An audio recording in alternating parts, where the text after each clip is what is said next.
Sou professora Thelma, professora de História, pedagoga, mestre em Educação, e esse é o segundo vídeo para contribuir na reflexão da história da educação à luz da pedagogia do oprimido, de Paulo Freire.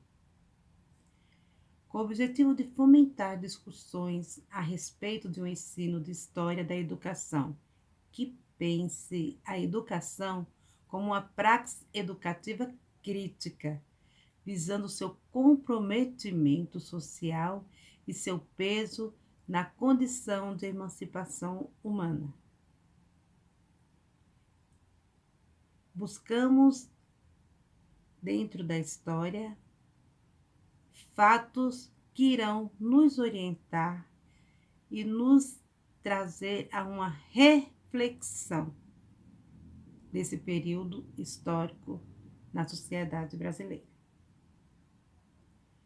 Em março de 1549, chega o primeiro governador Tomé de Souza e os primeiros jesuítas sob o comando do padre Manuel da Nobre. E é interessante se atentar que, apenas 15 dias após a chegada dos jesuítas em terras brasileiras, já havia se edificado a primeira que seria a primeira escola elementar da Bahia.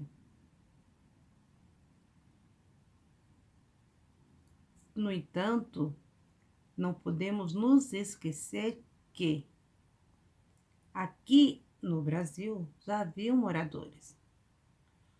Os índios eram os donos da terra, eram os habitantes nativos das terras brasileiras.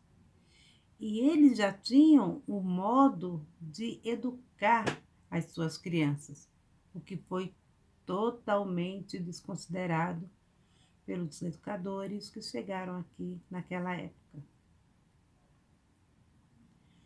Os índios viviam em comunas, tinham uma economia natural de subsistência, e esses dois aspectos nos dão uma ideia de como era a educação dos índios a partir da sua organização social.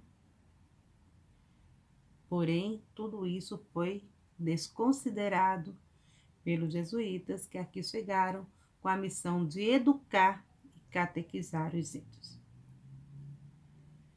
Em 1570, a obra jesuítica já era composta por cinco escolas de instrução elementar. Depois de 21 anos da presença dos jesuítas, eles já haviam se instalado de norte a sul, principalmente nas regiões litorâneas. É importante destacar, portanto, que os jesuítas trabalharam em duas frentes.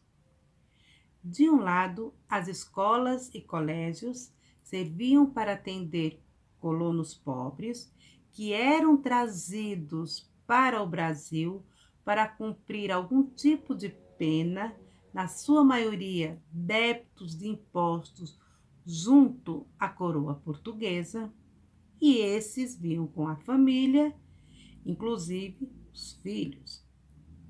E também filhos bastardos, que começavam a surgir, filhos de índias com homens brancos, índias que sofriam abuso sexual e engravidavam, e essas crianças eram então entregues aos cuidados dos padres dos jesuítas. Do outro lado, os filhos da elite da colônia, que depois de concluírem a sua formação, eles eram encaminhados à metrópole para concluir seus estudos. Então, era trabalhada nessas duas linhas a educação dos jesuítas. Os padres utilizavam da metodologia das missões para alcançar toda a população indígena. O objetivo principal dessas missões era criar uma sociedade de acordo com os ideais cristãos e iluministas da época. Mas o grande objetivo dessas missões, de fato, nos termos educacionais, era a conversão e o domínio dos índios.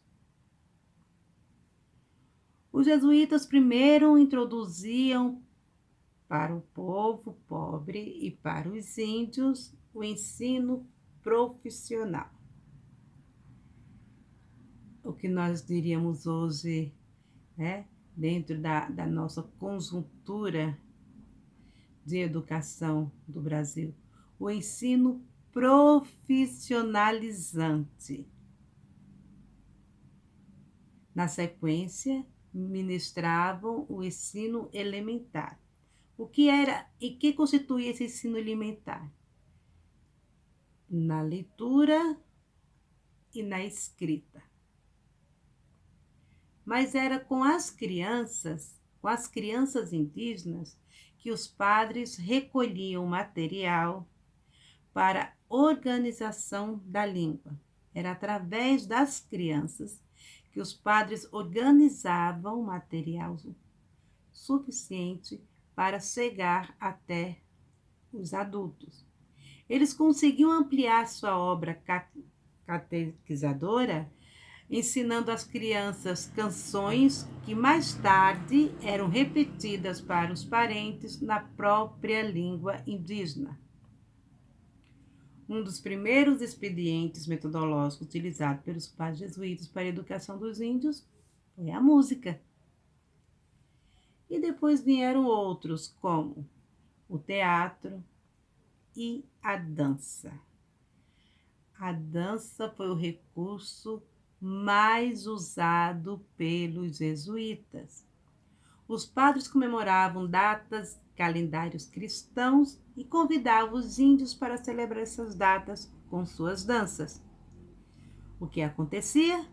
Os índios não percebiam, mas aos poucos, com a música, o teatro, a dança, os padres estavam introduzindo os índios na rotina e comportamento e rituais tipicamente europeus, brancos, cristãos. Então, dessa forma, era feita a educação no início da colonização aqui no Brasil.